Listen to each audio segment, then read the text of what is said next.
은혜 받으실 말씀은 빌립보서 1장 8절에서 21절 말씀입니다. 빌립보서 1장 8절에서 21절 말씀. 저와 여러분이 한 절씩 교독하겠습니다. 내가 그리스도 예수의 마음으로 여러분 모두를 얼마나 사모하는지 하나님께서 내 증인이십니다. 나는 여러분의 사랑이 지혜와 모든 총명으로 더욱 풍성하게 돼서 최선의 것이 무엇인지 분별할 수 있게 되기를 기도합니다. 그래서 여러분이 그리스도의 날까지 순결하고 흠이 없이 지내 예수 그리스도로 인한 의의 열매로 충만해져서 하느님께 영광과 찬송을 돌리게 되기를 기도합니다. 형제들이여, 내가 당한 일이 오히려 복음의 진보를 가져온 사실을 여러분이 알기 바랍니다.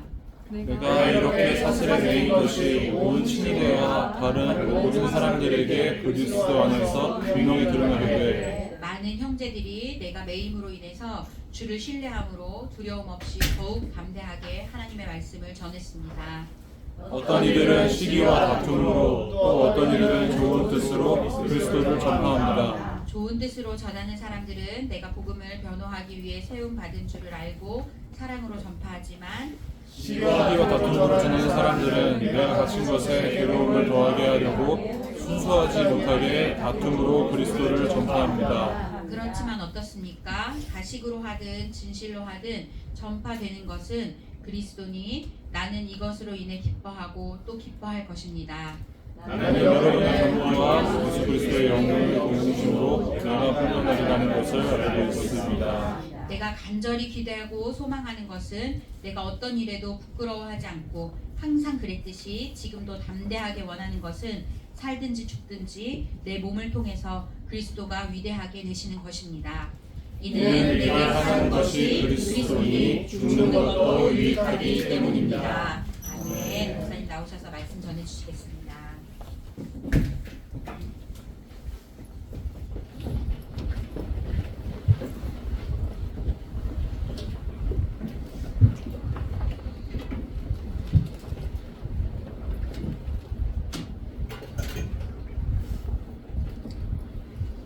할렐루야.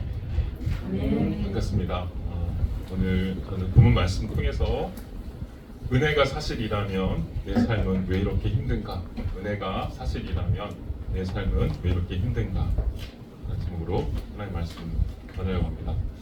오늘이 벌써 하나님을 아는 지식 5번째 시간, 마지막 시간입니다. 주제는 풍성한 은혜입니다. 은혜라는 말을 생각할 때 우리가 대부분 어떻게 생각할까요? 은혜라면 하나님의 어떤 응답이라고 생각합니다. 그래서 은혜가 주어지면 뭔가 우리 안에 아무런 걱정이 없는 그런 응답이, 그 평안함이, 구원이 임하기를 사실 바랍니다. 그래서 은혜를 어떤 식으로 이해했냐면 형통 내지는 구원, 값없이 주어지는 이런 것들로 이해하고 있습니다. 근데 우리가 지난주에 구원의 복음에 대해서, 복음의 핵심에 대해서 다루면서 은혜와 믿음의 주제를 한번 다뤄봤어요. 그때 같이 나눠봤던 게 뭐였냐면 은혜가 뭐냐, 이런 구원과 형통을 포함하지만 더 궁극적인 것은 성경이 말하고 있는 은혜라고 하는 것이 하나님의 의지다.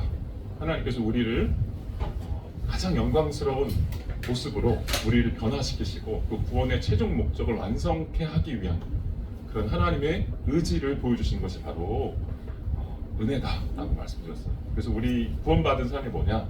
한마디로 얘기하면 은혜에 붙들린 삶입니다. 은혜가 우리를 주장하고 있는, 은혜가 우리를 다스리고 있는 삶이 바로 구원받은 삶이다. 그래서 구원받으면, 우리가 하나님의 생명을 얻게 되면 이제부터는 하나님께서 우리 삶을 드라이브 해가십니다. 내가 하는 것이 아니고 하나님께서 하신다라고 하는 것들을 이해할 수 있게 하신다라고 하는 것입니다. 그래서 은혜는 뭐냐? 이렇게 이해하셔야 돼요. 하나님의 의지다. 하나님께서 여러분을 성장시키시고 하나님께서 여러분을 새로운 사람으로 빚으시는 그런 하나님의 의지다. 오늘도 하나님께서 여러분을 그런 모습으로 부르시고 계시는 것을 믿으시기 바랍니다. 근데 여기서 이제 우리가 하나 막히는 게 있습니다. 그게 뭐냐면 고난의 문제입니다. 은혜가 있음에도 왜 우리에게 고난이 찾아옵니까? 하나님께서 우리 삶을 구원하셨다고 하시는데 우리가 천국 백성이 되었고 구원함을 얻었다라고 말하는데 왜 우리는 이렇게 고난의 문제를 해결할 수 없는가? 은혜 받았다면서요. 또 구원 임했다면서요. 왜 나에게는 이런 고난의 문제가 해결되지 않고 도대체 나는 왜 이렇게 고통스러워해야 되는가라고 하는 그런 질문들을 끊임없이 하게 된다는 것이죠. 사실 인생은요, 이 고난을 본능적으로 싫어합니다. 고난이 없었으면 좋겠고, 그래서 고난이 싫어서 어떤 분들은 종교에 귀의합니다. 고난의 문제를 한번 해결해 보겠다 해서 종교에 귀의해서 그 종교로 하여금 그걸 넘어서겠다 이렇게 하는 것이죠. 이런 마음을 가지고 있다 보니까 고난을 싫어하다 보니까 은혜라고 하는 것을 이해할 때 우리가 아까 말씀드렸다시피 고난이 오지 않는 것으로 이해할 수 있습니다. 구원이 임한다라고 하는 것을 이런 걱정 근심이 없는 이 고난이 내 삶에 더 이상 오지 않는 것으로 하나님께서 고난을 끝장내 버리시는 것으로 예수 믿으면 그래서 고난이 없어야 된다 이렇게 우리가 생각하고 하나님께 나올 수 있다라고 하는 것이죠. 그럼에도 불구하고 이 고난의 문제가 해결되지 않습니다. 그렇죠? 그래서 우리가 헷갈리는 거예요. 그래서 우리 신앙생활이 어렵다라고 느껴지는 것이죠.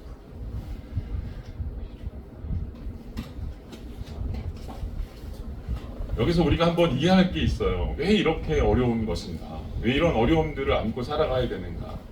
구원에 대해서 의심하게 되는 일들을 우리가 날마다 경험해야 되는가? 라고 하는 생각들을 해보셔야 됩니다. 다시 얘기하면 여기서 하나님께서 일하시는 방법, 또 하나님께서 행하시려고 하는 그 목적과 우리가 생각하는 그 하나님의 일이 다를 수 있다라고 하는 거예요. 하나님께서는 우리로 하여금 다른 것을 요구하시는데 우리는 그것과 다른 생각, 그러니까 동상이몽하고 있다는 거예요. 다른 생각을 가지고 신앙생활하고 있는 것은 아닌지 생각해 봐야 된다는 겁니다. 성경에 보면 십자가의 말씀이 고린도전서 1장 18절에 이렇게 얘기합니다. 십자가의 말씀이 멸망당하는 사람에게는 어리석은 것이나 구원받은 우리에게는 하나님의 능력이 됩니다. 이렇게 말하죠. 십자가의 도라고 하는 것을 믿지 않는 사람들, 세속적인 생각을 갖고 있는 사람들의 마음속에는 그것이 어리석게 느껴져요. 어리석게 느껴집니다. 그러나 구원받은 우리에게는 그것이 하나님의 능력이 된다라고 말해요. 이걸 다른 얘기로 하면 십자가의 도가 뭘까요? 고난이죠. 고난을 대하는 태도라고 볼 수 있어요. 십자가는 사형틀이에요, 그죠? 십자가라는 말의 사전적인 의미 자체가 사형틀입니다. 그런데 예수 신앙, 기독교 신앙을 가리켜서 뭐라고 하냐면 십자가를 따르는 거래요. 오늘 본문 고린도전서 1장도 십자가의 도라고 말하면서 십자가의 도 자체가 예수를 따르고 구원받은 삶이라고 하는 것 자체가 구원과 구원의 삶이라고 하는 것 자체가 고난과 관련이 있다라고 말하고 있어요. 근데 이 고난 당함이 세속적인 사람들이 고난을 싫어하잖아요. 그래서 이 고난당하는 이 땅에서의 구원받은 사람들이 살아가는 그 고난당하는 그 삶이 어리석게 보여요. 그런데 복음을 아는 우리에게는 이제 하나님의 뜻을, 하나님의 비밀을 아는 우리에게는, 구원받은 우리에게는 이것이 하나님의 능력이 된다 이렇게 말하고 있죠. 근데 이 말씀이 우리가 이제 이렇게 직접적으로 와닿지 않은 이유가 뭘까요?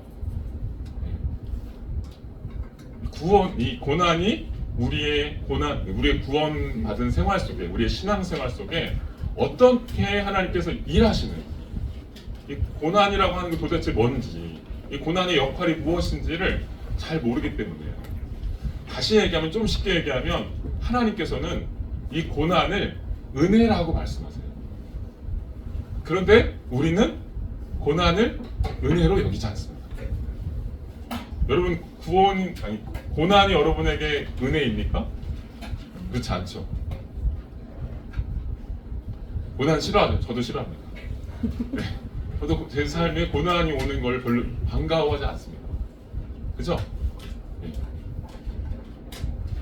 그래서 사실 고난을 잘 이해할 필요가 있어서 오늘 주제는 고난에 대한 주제입니다. 고난을 어떻게 은혜로 여길 수 있을까? 성경은 이 고난이 은혜라고 말해요. 근데 우리는 고난을 은혜라고 여기지 못하죠. 그래서 구원을 살아내는 그것이 쉽지 않은 것처럼 느껴진다라고 하는 것이죠. 하나님의 능력이라고 여길 수 없게 되는 것이죠. 오늘 성경은 구원받음에 대해서 이렇게 얘기합니다. 그리스도와 함께 영광을 얻으려거든 고난도 함께 받아야 한다. 이렇게 말하고 있어요. 즉 고난은 우리에게 하나님께서 주시는 벌이 아닙니다. 형벌이 아닙니다. 따라서 고난이 있는 삶, 여러분에게 고난이 있습니까? 여러분의 지금 삶의 자리가 고난입니까? 그 자리가 형벌의 자리가 아니고 비극이 아닌 줄로 믿습니다. 오히려 하나님께서 여러분을 빚으시는 과정입니다. 만들어 가시는 과정인 줄로 믿습니다. 그래서 이런 고난 속에 살아가는 것이 구원받은 신앙인의 현실입니다. 그래서 여러분 고난이 오는 것을 부정할 필요가 없습니다. 오늘 말씀을 듣고 고난에 대한 다른 이해를 통해서 구원받은 삶 안에서 이 고난이 나에게 은혜임을 깨닫고 오히려 하나님의 그 은혜 앞에 더 가까이 감사함으로 그 고난을 통과하는 여러분들 되셨으면 좋겠습니다. 우리 생각은 이 고난이라고 하는 걸 싫어하다 보니까 고난이 올 때 어떻게 생각하냐면 하나님 좀 비껴나게 해주세요. 제발 여기서 좀 벗어나게 해주세요. 너무 싫어요. 짜증나요. 이렇게 비명을 지르죠. 그리고 때로는 화도 냅니다. 하나님 이거 정말 아닌 것 같아요. 이렇게 말하는 것이죠. 그리고 그런 우리의 비명과 이 탄식에 대해서 하나님께서 반드시 그것을 들어야 하는 분으로 이해해요. 그죠? 그래서 막 안 들어주면 화나고 안 들어주면 하나님께 막 이렇게 손가락질도 하는 그런 모습을 할 때가 많이 있습니다. 이것은 아직 우리가 자라나지 못했다는 증거입니다. 여러분 아기가요. 제가 지난번에 성장에 대해서 얘기하면서 그런 비유를 들었는데 아기가 마음에 안 들면 뭐 하는 거죠? 배고픈데 밥이 안 와. 네, 그러면 울어요. 네, 그죠? 우는데 또 안 줘. 그럼 또 어떻게 할까요?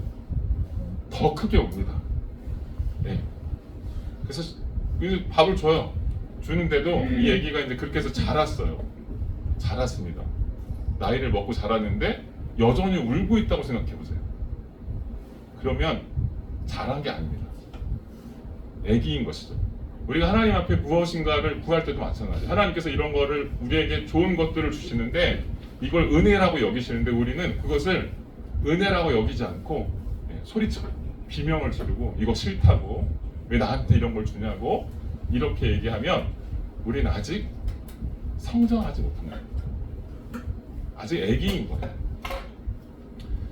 그래서 신앙생활은 내가 원하는 것을 만들어 달라라고 이렇게 이해해서는 안 됩니다. 하나님을 그런 대상으로 이해해서는 안 됩니다. 지금 하나님께서 우리의 구원을 이루시는 구원의 은혜를 베푸시는 게 뭐라고요? 하나님께서 우리를 하나님이 목적하는 대로 우리를 끌고 가시겠다는 거예요. 하나님께서 우리를 어떤 존재로 만드시고자 하는 하나님의 목적이 있어요. 그 목적으로 우리를 끌고 가시겠다고 말씀하시는데 우리는 그 목적을 바라보지도 않고요. 쳐다보지도 않고 그냥 당장 내 앞에 중요한 것, 내 앞에 당장 배고픈 것만 바라보고 달라고 이렇게 얘기하는 것, 이런 시도가 뭐냐? 성경은 우상숭배라고 말하죠. 인간은요 우상숭배로보다 사실 하나님께로 옵니다. 필요한 게 있어서 하나님께로 와요. 그러나 그렇게 하나님께서 또 우리를 구원하십니다. 그것도 기쁘게 여기셔가지고. 하지만 거기서 성장하지 않고 여전히 그 상태로 머무는 것을 하나님께서 기뻐하지 않으십니다. 하나님께서 우리를 그의 자녀가 되게 하신 것은 우리의 정체성과 우리의 지위 그리고 우리의 신분을 다른 것과 비교할 수 없는 그런 영광스러운 존재로 하나님께서 우리를 만드시기 원하시는 거예요. 여러분 이게 굉장히 중요합니다. 구원이라고 하는 게 고통 끝 행복 시작이 아니에요.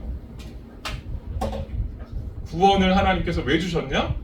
하나님은 여러분을 하나님의 영광을 나눠줄 자로 부르셨어요.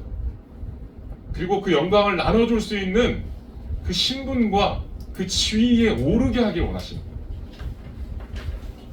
이게 성경이 말하고 있는 거예요. 그리스도 예수 안에서 우리에게 거저주시는 바 그의 은혜의 영광을 찬송하게 하려 합니다. 이렇게 말해요. 그의 은혜의 영광이라는 말들이 성경에 계속 나옵니다. 이게 구원의 목적이에요. 하나님께서 우리를 그 상태까지 끌어올리시겠다라고 하는 거죠. 근데 인간은 그 상태로 가지 못합니다. 그래서 우리에게 필요한 게 뭐예요? 우리 틀을 깨는 작업이 필요해요. 하나님의 영광으로 살고 하나님만이 참된 복임을 인정하는 삶으로 하나님께서 우리를 이끄시기 원하시는데요. 우리는 아직도 세상에 매여서 우리가 그것들을 담아낼 수가 없어요. 그래서 그것을 담을 수 있는 그릇 자체가 준비되어 있지 않아요. 그러다 보니까 어때요? 그런 영광의 자리에 오르시게 하기 위해서 하나님의 방법이 뭐예요? 우리를 깨뜨리게 하시는 거예요. 그걸 담을 수 있는 그릇으로 만들어 가시는 그 과정이 뭐냐? 이 고난이라고 하는 거예요. 아픔이라고 하는 것이죠.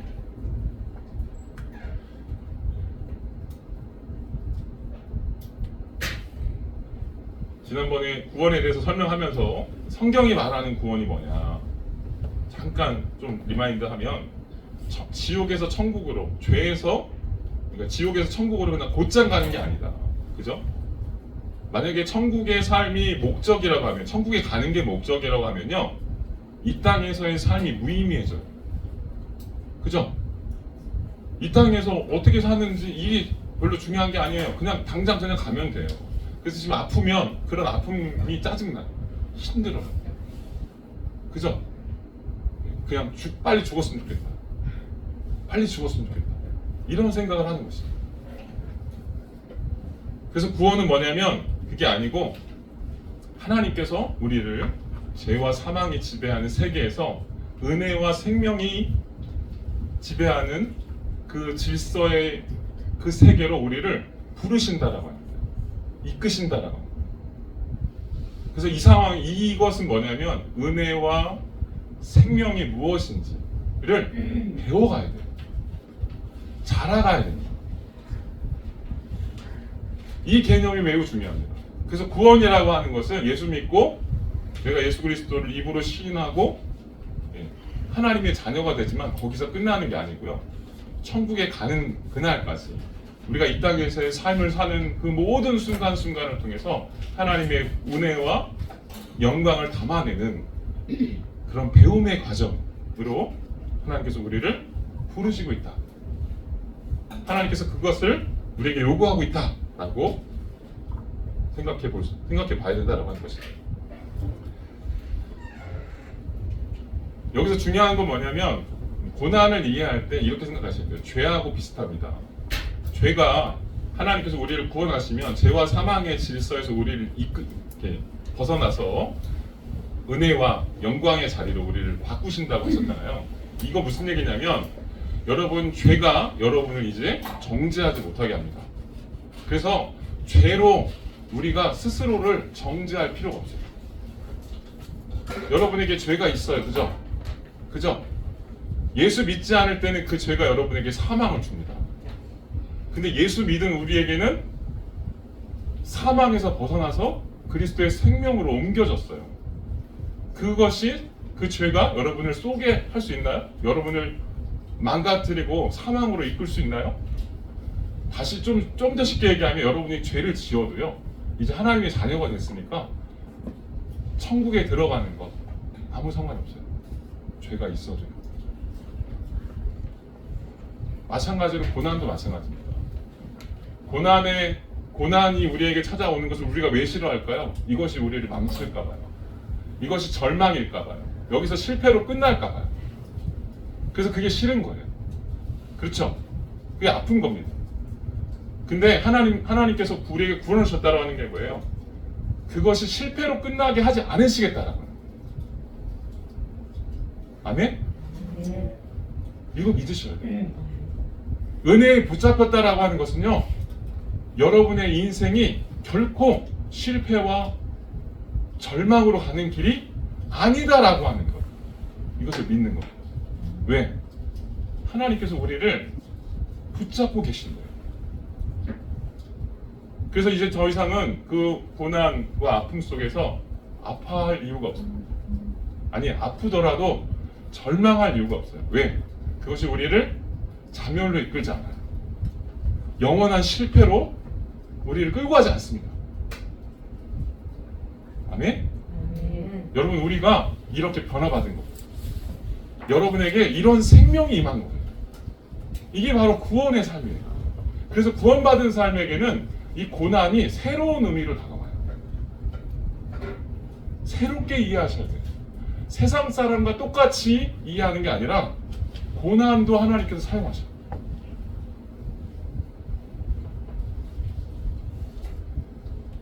그래서 죄와 사망의 세계에서는 고난이 절망과 자멸로 가는 길이지만 하나님의 백성에게는요, 영광에 이르는 통로가 됩니다.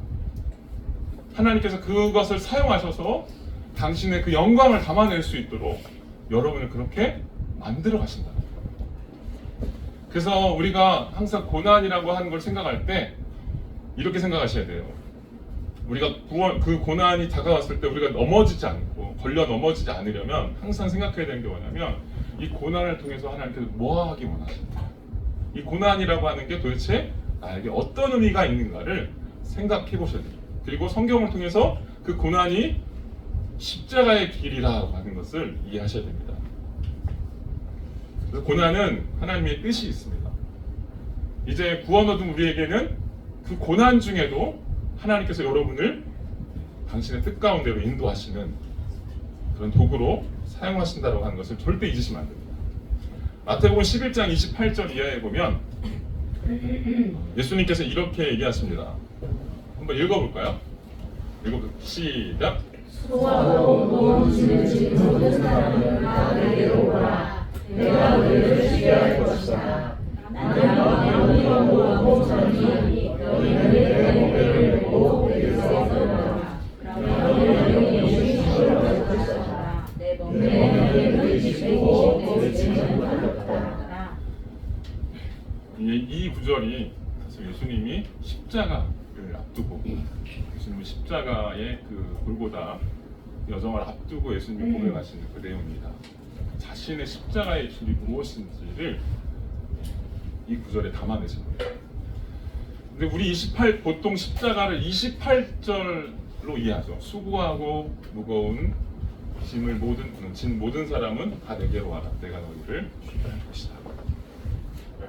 그러나 이게 다가 아닙니다. 여기에 새로운 반전이 있습니다.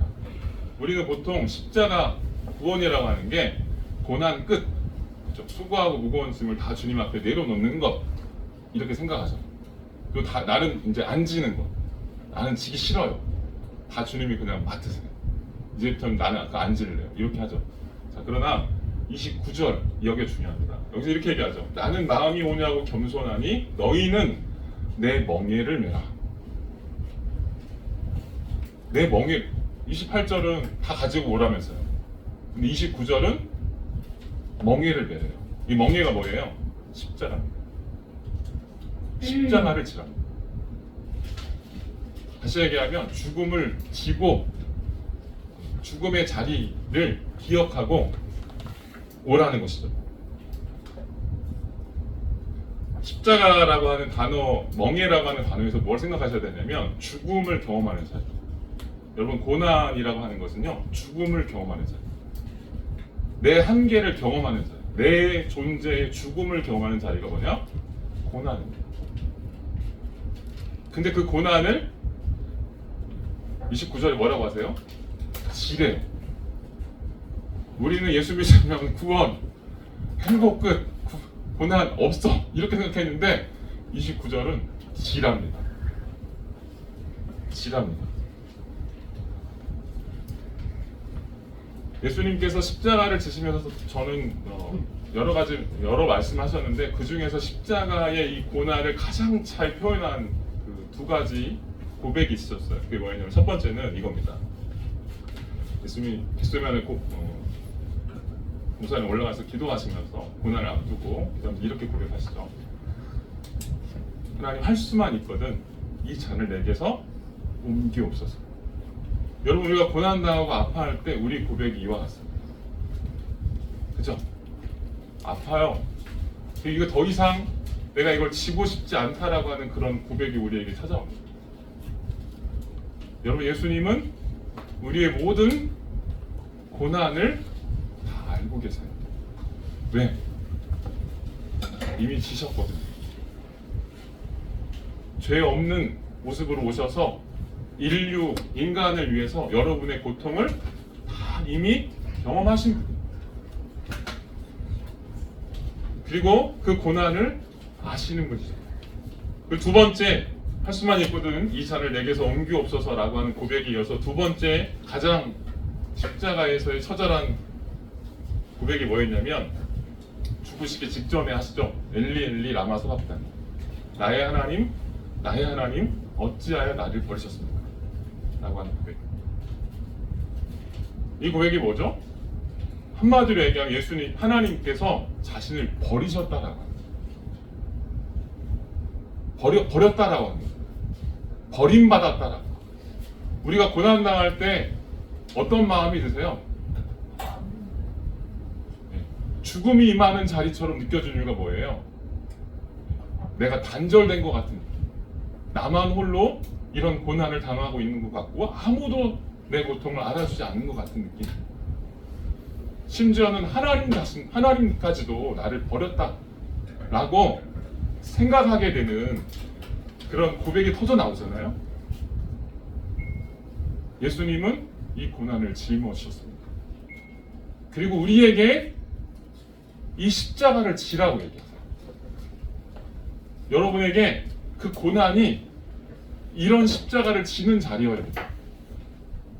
이 고난이 예수님의 이 두 고백을 경험하는 자리가 될 것입니다. 근데 이 상황에서 어떻게 하래요? 어떻게 하래요? 예수님께서 얘기하시죠. 내 멍에를 메고 내게 와서 배워라. 내 멍에를 매래요. 매지 말라가 아니라 매래요. 그리고 배우랍니다. 다시 얘기하면 그 십자가와 그 고난을 짊어지라는 거예요. 견뎌내라는 것입니다. 복종하라는 것입니다. 그래서 우리가 다시 생각해 봐야 돼요. 예수 믿으면 고난이 안 온다가 아니고요. 고난이 온다. 아멘? 아멘 작아요. 고난이 옵니다. 옵니다. 그런데 놀라운 기적이 있어요. 뭐죠? 고난이 여전히 오고 내 삶은 바뀌지 않았지만 고난을 해결할 수 있는 능력이 찾아옵니다. 고난을 바라보는 마음이 달라져요. 우리가 구원받았기 때문에 내가 어떤 존재로 하나님께서 나를 부르시는지를 이해하게 돼요. 하나님께서 이 고난에 나를 삼키도록 하지 않는다라고 하는 것을 믿게 돼요. 이렇게 처절한 외침과 처절한 버림받은 것 같은 그런 상황을 지날 때도 하나님께서 나를 버리지 않습니다. 이것을 나로 하여금 승리를 입고 싶을 것이다. 여러분의 삶의 고난과 저마다의 그런 조건에서 하나님께서는 여러분에게 지금 구원을 살아내라고 하세요. 그걸 견디라고 하십니다. 그래서 믿음을 가지고 내가 구원받은 신앙인으로 산다라고 하는 것은 그 십자가를 내가 지겠다라고 고백하는 것입니다. 그리고 그 부름에 순종하겠다라고 응답하는 것입니다. 이런 예수님의 하나님께서 예수 그리스도를 보내어서 이런 십자가의 도를 가장 잘 보여준, 그래서 우리 인생에게 어떤 기회를 주신 것인지, 그 구원이 어떤 의미가 있는 것인지, 또 하나님께서 우리에게 그 구원을 통해서 무엇을 하시려고 하시는지를 가장 잘 보여준 사례가 있습니다. 이 누구냐? 사도 바울이에요. 사도 바울. 오늘 빌립보서 2장 1장에 나오는 이 사도 바울을 보면 이 빌립보서 어디서 쓴 줄 아세요? 감옥에서 썼어요. 목중서신이라고 하죠. 에빌골비라고 하는데 4개의 책을 썼는데, 이 빌립보서, 에베소서도 정말 좋은 책인데요. 이 빌립보서의 정말 신비한 책입니다. 빌립보서의 주제가 뭔지 아세요? 키워드. 빌립보서의 키워드는 기쁨입니다. 기쁨. 감옥과 기쁨 매치가 되시나요? 감옥과 기쁨 매치가 되세요? 이해가 되세요? 이해가 안 되시죠? 그래서 아직 우리는 성장이 필요합니다. 감옥에 갇혀 있다는 조건이 그에게는 아무런 상관이 없는 것이었습니다. 그래서 그에게는 감옥에 갇혀 있는 조건까지도 그 상황에서도 기쁘다라고 말할 수 있는 사람이었어요. 여러분, 고난 중에 이런 완성형의 신앙으로 우리가 갔으면 좋겠어요. 하나님께서 우리에게 어떤 아픔과 옥에 갇히는 것 같은 그런 상황, 우리의 사방에서 이렇게 다 에워싸는 그런 상황으로 우리를 몰고 하신다 할지언정, 그 상황에서 하나님께서 우리를 돌보시고 계시고 그 은혜가 나를 주장하고 있고 그 하나님의 목적이 무엇인지를 알고 안심을 누릴 수 있는, 그죠? 기쁨을 누릴 수 있는 그런 믿음이 되었으면 좋겠어요. 바울은요, 이걸 좀 더 설명하기 전에 좀 더 얘기 드리면, 바울은 평생 예수 믿고 다메섹에서 예수 그리스도를 경험한 후에 평생 그의 삶이 십자가였습니다. 살해 위협에 평생 쫓겨다녔어요.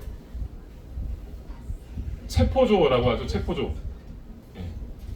유대인들의 그 암살조가 바울의 평생을 따라다녔어요. 바울이 복음을 전하는 곳마다 반대에 직면하고요. 그 살해 위협을 느끼면서 나중에는 결국 죽죠. 감옥에 갇혀서 죽죠. 오늘 빌립보에서도 보면 사도 바울이 그런 얘기를 해요. 내가 죽을 수도 있다. 내가 죽을 수도 있다. 이런 이 죽음에 대한 이 고난, 공포, 이 두려움, 이것들을 항상 마음에 안고 살던 사람입니다. 오히려 여러분보다, 우리보다 더 심한 고난을 많이 당한 사람입니다. 그런데 이 고난이 그를 삼키우지 않았습니다. 오늘 빌립보서를 보면 그 고난이, 그 사망이 바울을 절대로 삼키지 않았다라고 하는 걸 알 수 있어요. 그래서 이렇게 얘기하죠. 바울은 자신이 겪고 있는 고난과 고통도 하나님께서 구원을 이루시기 위한 하나님의 방법이라고 하는 것을 그는 아주 깊게 확신하고 있습니다. 그리고 이것을 하나님께서 어떻게 이용하실 것이라고 하는 것들을 그냥 신뢰하고 있어요. 아주 편안합니다. 자기가 죽을 수도 있는 그런 상황인데 우리는 당장 죽음의 자리가 너무 싫어요. 그죠? 조금이라도 아프면 안 돼요. 그래서 예수 믿어도 우리가 깨져야 되는 게 뭐냐면요, 나를 죽는다는 게 뭐냐면 그 죽음에 대해서 아프지 않은 것처럼, 내가 좀 아파도 이것이 하나님께 영광이 될 수 있다라고 하는 고백이 터져나가야 될 줄 믿습니다. 사도 바울은 이렇게 얘기하죠. 자기가 감옥에 갇힌 것, 이것이 오히려 감사하대요. 기쁘대요. 이러면서 본문 한번 넘어가 볼까요? 이렇게 얘기합니다. 8절부터 제가 이렇게 쭉 본문을 띄워놨는데 사실 1장 전체를 보셔야 됩니다. 네. 21절까지 보면 이 21절까지 세 문단으로 나눌 수 있어요. 8절부터 11절까지 보면 바울의 기도가 나와요. 빌립보 교회를 향한 기도입니다.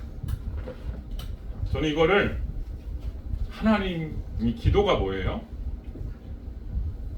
정말 하나님께 원하는 걸 구하는 거죠. 빌립보 교회를 향해서 바울이 정말 원하는 이게 무엇인지를 8절부터 11절까지 써놨어요.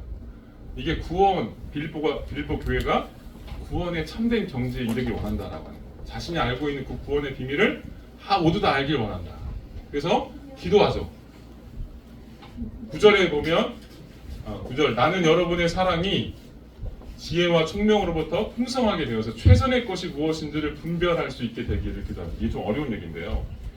구원이라고 하는 것은요, 하나님의 것이 무엇인지, 나를 깨트려서 하나님의 영광을 이루는 것이 무엇인지를 분별할 수 있는 지경에까지 성숙해야 됩니다. 이건 좀 높은 단계예요. 우리는 당장 고난이 아파서 당장 사실어 아무것도 주지 마세요 이렇게 얘기하는데요. 사도 바울은 모든 상황, 자기에게 아픈 상황이라 할지언정 이것들을 다 분별할 수 있는 경지에 올랐어요. 그래서 최선의 것이 무엇인지, 그것이 하나님의 사랑이 그것을 끌고 가는 것이 아닌지를 분별하는 그런 지혜를 가지고 모든 상황을 이해하게 되는 거예요. 그리고 그것이 여러분이 그리스도의 날까지 예수 믿고 그 순간 천국 갔다가 아니고요. 이제부터 계속 사는 모든 날까지 성장하는 거예요. 성장해서 예수 그리스도로 인한 의의 열매로 충만해진다. 이것이 뭐냐면요. 예수 그리스도의 의의 열매가 내 안에 가득히 담겨지는 게 뭐냐면 이게 구원의 완성입니다. 하나님의 속성, 신적인 속성들이 내 안에 생명에 대한 것들이, 생명의 열매들이 내 안에 가득히 채워지는 이 상태. 그래서 하나님의 영광을 이제 진짜 나눌 수 있는 파트너가 되는 것. 그런 상태로 하나님이 부르셨다라는 거예요. 그래서 그걸 뭐라고 하냐면 하나님께 영광과 찬송을 돌리게 된다. 그런 하나님께 영광과 찬송을 돌리게 된 게 뭐냐면 하나님과 교제하는 거예요. 하나님의 영광스러운 존재가 되어서 하나님의 그 영광을 나눌 수 있는, 교제할 수 있는 그런 수준에 올라서 하나님과 진짜 파트너가 되는, 생명을 나눌 수 있는 그런 파트너가 되는 여러분이 되시길 바랍니다. 이렇게 기도합니다. 우리도 그래야 될 줄 믿습니다. 12절부터는 자신이 감옥에 갇혀 있는 상황에 대해 설명합니다. 이렇게 얘기하죠. 내가 당한 일이 오히려 복음의 진보를 이루었다. 자기가 옥에 갇힌 일이 오히려 복음의 진보가 되었다. 이렇게 얘기해요. 여기서는요, 사도 바울은 자기가 어떻게 되든지 자기는 없어요. 이 뒤에 보면 복음의 진보가 중요한 거예요. 하나님의 영광, 하나님의 생명, 하나님의 사랑, 이런 하나님의 가치들로 꽉 찬 인생이라고 하는 걸 보여주는 겁니다. 그래서 왜 이런 고백을 할 수 있냐면 뒷부분에 나오죠. 14절 보면 내가 많은 형제들이, 내가 옥에 갇혔기 때문에 많은 형제들이 나의 매임으로 인해서 주를 신뢰하게 되었다. 네, 아주 긍정적인 대답이에요. 이거 아주 좋죠.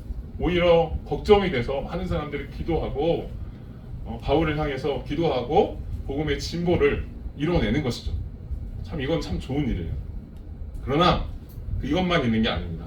세상을 살다 보면 우리가 원하는 대로 되지 않습니다. 15절에 보면 이런 일들도 있어요. 어떤 이들은 시기와 다툼으로 그리스도를 전파한대요. 어떤 사람들은 14절에 얘기한 대로 바울이 걱정이 돼서 바울이 그렇게 열심히 했으니까 우리도 열심히 하자 해서 복음의 진보를 이루고 하나님의 복음을 열심히 전파하는 사람이 있는 것 반면에 이 기회를 틈타서 야 잘됐다 거 봐라 바울 이놈 해가면서 바울을 깎아내리고 바울을 비난하고 자신들이 더 잘났다라고 자신의 그 복음이 자신들이 복음을 섬기는 일이 더 바울보다 가치 있는 것이라고 자랑하는 그래서 바울을 비난하면서 바울을 깎아내리는 사람들이 있었다는 거예요. 그게 다 감옥에 있으면 다 들어와요. 우리는 이런 상황에서 어떻게 할까요? 야 어떻게 그러냐 그죠? 그러면서 그 사람을 비난하게 바빠요. 사도 바울의 고백을 보세요. 이런 시기와 다툼으로 그리스도를 전파하는 것도 자기는 상관없대. 오히려 이들이 이렇게 복음을 전하게 되었기 때문에 더 많은 사람들에게 복음이 전해졌다면 나는 상관없다. 이런 얘기를 하고 있는 거예요.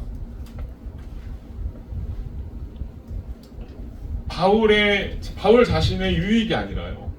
하나님 나라의 유익과 하나님 나라의 선이라고 하는 가치에 온전히 헌신한 그런 사람의 모습입니다. 그리고 이것이 이렇게 되었을 때 이 땅에서의 고난이라고 하는 게 아무런 문제가 되지 않는다라고 하는 걸 알게 돼요. 사도 바울이 마지막에 18절 보면 이렇게 얘기하죠. 그렇지만 어떻습니까? 가식으로 전하든 다툼으로 전한다는 얘기예요. 그리스도를 사랑한다고 하면서 사실은 다툼으로 전하고 가식으로 전하고 진실로 전하든 전파되는 것은 그리스도니 나는 이것으로 인해 기뻐하고 또 기뻐할 것입니다. 기뻐하고 또 기뻐할 것입니다. 상관없다는 거예요. 나는 오히려 복음의 진보가 더 반갑고 기쁘다라고 말하고 있는 것이죠. 그 다음 넘겨주시면 19절부터 21절까지는 아주 바울의 이런 신앙관을 볼 수 있는 바울이 어떤 정신을 갖고 있는지를 말해주고 있어요. 바울의 인생을 살면서 어떤 기대와 희망을 가지고 여기까지 왔는지를 보여줍니다. 한번 읽어보겠습니다. 19절부터 21절까지 시작. 나는 여러분의 간구와 예수 그리스도의 영광을 보시고 내가 하나님의 말씀을 들었습니다. 내가 간절히 기대하고 소망하는 것은 내가 어떤 일에도 부끄러워하지 않고 항상 그랬듯이 지금도 담대하게 원하는 것은 살든지 죽든지 내 몸을 통해서 그리스도가 위대하게 되시는 것입니다. 이는 내게 사는 것이 그리스도니 죽는 것도 유익하기 때문입니다. 벌써 시간이 됐네요. 말 끝내야 되겠네요. 바울의 어떤 진정성, 자기의 이 진심을 신앙의 어떤 본질을 엿볼 수 있는 구절이 20절, 21절. 20절 보면 이렇게 얘기하죠. 내가 간절히 기대하고 소망하는 것. 내가 인생을 살면서 내 인생에서 가장 궁극적인 소망이 뭔지 아니? 그것은 내가 어떤 일에도 부끄러워하지 않고 항상 그랬듯이 지금도 담대하게 원하는 것. 그것은 뭐냐면 살든지 죽든지 내 몸을 통해서 그리스도가 위대하게 되시는 것. 개역개정에는 그리스도가 존귀케 되는 것이라고 말하고 있습니다. 자신의 인생이 그리스도로 인해서 그리스도를 드러내는 인생이면 충분하다라고 말하고 있습니다. 그래서 21절 이런 고백이 가능합니다. 죽는 것도 나에게 유익이거든요. 왜? 왜요? 내가 죽을 때 그리스도께서 이미 죽으셨기 때문에 내가 당하는 그 고통의 현장에서 나를 내버려 두지 않으시고요. 어때요? 내가 죽는 그 현장에 다시 그리스도의 생명이 역사합니다. 여러분이 고통당하는 그 현장에 하나님께서 여러분을 그냥 놔두시지 않고요. 여러분을 다 보고 계셔요. 그리고 함께하고 계셔요. 그리고 그것을 그냥 3일 후에 그냥 죽으면 끝나는 것인데 그렇지 않고 하나님께서 그를 일으키셨죠. 생명으로 일으키시죠. 여러분이 그 고난을 통과하는 그 자리에 그냥 죽으면 끝나는 것이지만 하나님께서 부활의 생명을 주신 것처럼 사도 바울은 자신의 죽음이 그리스도의 생명을 낳는다라고 하는 것을 알고 있어요. 그래서 죽는 것도 어떻다고요? 유익하다. 죽는 것도 유익하다. 고난도 유익하다고 말하고 있는 거예요.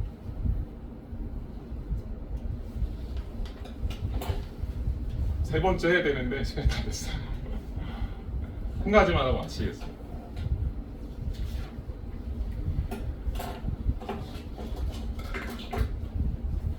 이스라엘 백성들이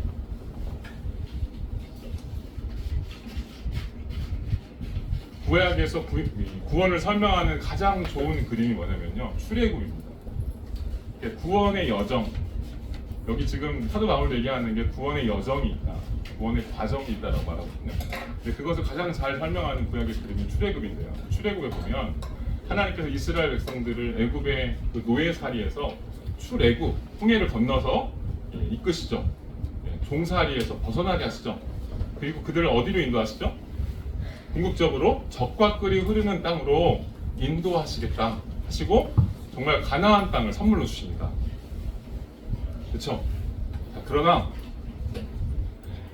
여기에 우리가 정말 이해가 안 되는 광야가 존재한다라고 하는 걸 이해하셔야 돼요. 광야가 존재해요. 물론 그 광야에도 하나님께서 만나로 먹이시고 구름 기둥과 불 기둥으로 그들을 보호하시고 계시지만 그 광야를 제대로 거치지 않을 때 가나안 땅에 들어갈 수 없다라고 하는 걸 성경이 말해주고 있어요. 출애굽한 이스라엘 백성들이 가나안 땅에 들어갔지만 들어간 사람이 몇 명인 줄 아세요? 갈렙과 여호수아밖에 없었습니다. 왜요? 이 광야를 제대로 통과하지 못했기 때문에. 다시 얘기하면 가나안에 들어간다라, 하나님의 구원에 이른다라고 하는 것은 자격과 지위를 얻는 겁니다. 그래서 우리가 성숙해져야 돼요. 이 고난을 통해서 하나님께서 우리를 깨트리시고 그리스도의 생명으로 더 풍성하게 열려 맺어지는 그런 과정을 살아내는 것이 중요합니다. 아멘? 그래서 성령 충만해라, 사랑해라, 사랑 안에 거하라, 이런 표현들이 다 이런 구원의 여정을 설명하는 것들이에요. 그 고난을 어떻게 합당한 방법으로 통과할 수 있는지를 보여주는 겁니다. 아멘?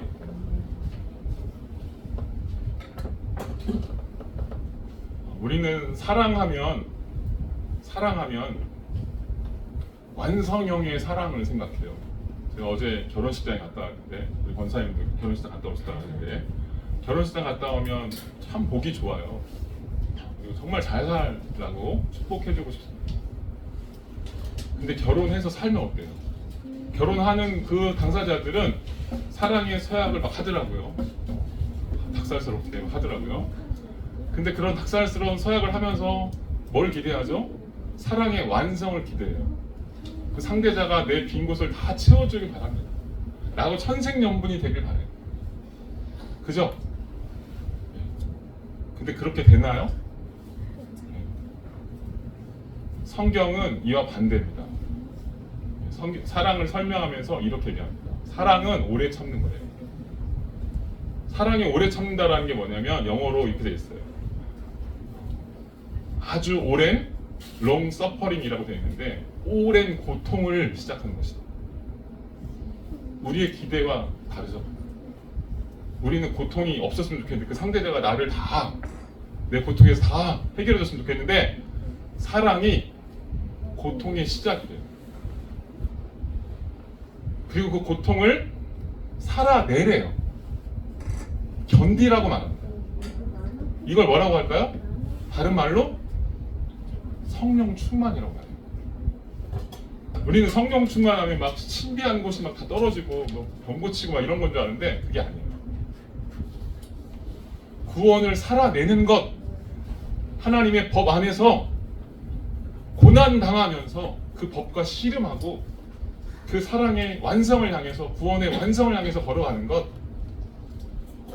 이것이 성령 충만이라고 하는 거예요.